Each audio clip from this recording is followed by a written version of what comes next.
హన్మకొండ జిల్లా పరికాల నియోజకవర్గంలో ప్రజాపాలన కార్యక్రమం నియోజకవర్గ స్థాయి అవగాహన సదస్సు నిర్వహించారు. ఈ కార్యక్రమంలో ముఖ్య అతిథిగా పరికాల ఎమ్మెల్యే రేవూరి ప్రకాష్ రెడ్డి పాల్గొన్నారు.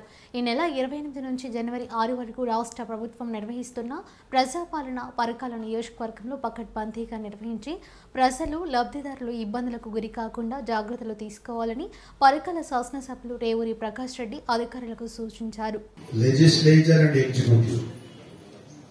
రెండు కలిసి పనిచేసినప్పుడే మనం ప్రజలకు న్యాయం చేయగలుగుతాం.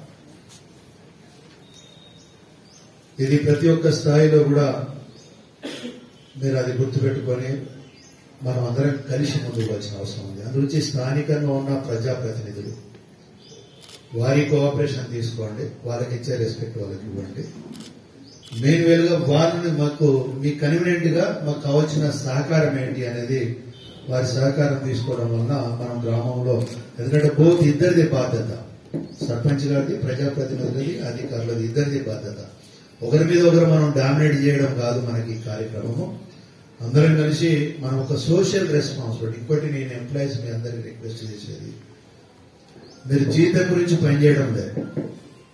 ఈ కార్యక్రమాన్ని మీరు ఏదో ఎంప్లాయీగా నా బాధ్యత ఏదో నిర్వర్తించేస్తారని కాకుండా it is a social responsibility అనేది ప్రాథమికంగా మనం అందరం గుర్తుపెట్టుకోవాల్సిన అవసరం ఉంది. గురించి మీ అందరినీ కూడా నేను రిక్వెస్ట్ చేసేది, second thing is as a social రెస్పాన్సిబిలిటీగా ఫీల్ కాండి. ఎందుకంటే ముఖ్యమంత్రి గారు కూడా కోరుకునేది అదే. కనుక ఈ రెండింటిని దృష్టిలో పెట్టుకొని, మూడోది ఏంటి అని అంటే మనం ఇతర నియోజకవర్గాలతో పోటీ పడాలి. ఆ పోటీ తత్వం లేకుంటే కూడా మనకు సాటిస్ఫాక్షన్ ఉండదు.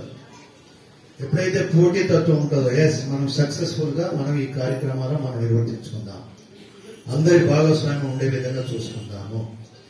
ఓవరాల్ గా ఏంటి అంటే రేపు పొద్దున కూడా మళ్ళీ మనం ఈ నియోజకవర్గము, ఈ మండలానికి సంబంధించిన ఆఫీసర్స్నే కనుక మాకు ఈ ఆఫీసర్ ఉన్నప్పుడు మాకు చాలా కార్యక్రమాలలో మాకు అండగా ఉన్నారు అనే ఒక పబ్లిక్ ఒపీనియన్ కూడా మనం ఫామ్ చేసుకోవాలి. అల్టిమేట్ గా మనకు జడ్జెస్ ఎవరు? Public is our judges. మన పబ్లికే న్యాయ నిర్ణేతలు. అంటే డిపెండ్ అవర్ మన పర్ఫార్మెన్స్, వాళ్ళతోటి మనం ఉండే కన్వీనియన్స్, వాళ్ళతో ఉండే అనుబంధం. అల్టిమేట్ గా ఒక వివరాలే చెప్పాలి అని అంటే ఒక ఫ్యామిలీ మెంబర్స్ గా మనం అందరం ముందుకు పోవాల్సిన అవసరం ఉన్నది. కనుక సార్ నేను కూడా అక్కడ ఉండి అప్లికేషన్స్ తీసుకోవడం అనేది పెద్ద నా అవసరం లేదు. కానీ బట్ ఎవ్రీ సెంటర్ ను ఏ విధంగా నడుతుంది అనేది, అంటే మూవింగ్ ఇన్స్పెక్షన్ అంటారు చూసారా, మూవింగ్ ఇన్స్పెక్షన్ అన్నాను, మూవింగ్ ఎట్లా జరుగుతుందని చూడడము, ఏ విధంగా చేస్తున్నారని చూడడం అనేది. వస్తే కూడా నేను ఎక్కువ సేపు ఉండకుండా ఒక కొంత ఆల్ తిరుగుతుంటే రెండు ఉంటాయి. ఒకటి పబ్లిక్ కూడా అరే మా ప్రజాప్రతినిధులు వస్తున్నారు, మాకు సహకరిస్తున్నారు, ఒకటి మెసేజ్ పోతుంది. రెండోది మీకు కూడా అరే మా ఎమ్మెల్యే గారు వచ్చిండు, మా యొక్క పర్ఫార్మెన్స్, మా యొక్క డ్యూటీస్ ను కూడా చూస్తున్నారు అన్నప్పుడు మీకు ఒక సాటిస్ఫాక్షన్, నాకు కూడా ఒక సాటిస్ఫాక్షన్. ఏంటి అంటే నియోజకవర్గంలో ఉన్న ఆల్ ఆఫీసర్స్, ఎంప్లాయీస్ చాలా ఉత్సాహంగా పనిచేస్తున్నారనే ఒక సాటిస్ఫాక్షన్ కూడా. అందుగురించే మనము మన సాటిస్ఫాక్షన్ గురించి పనిచేద్దాం, ఒక సోషల్ రెస్పాన్సిబిలిటీ కింద పనిచేద్దామని చెప్పి తెలియజేసుకుంటూ మరొకసారి మనము పెద్ద కలుస్తూనే ఉంటాం.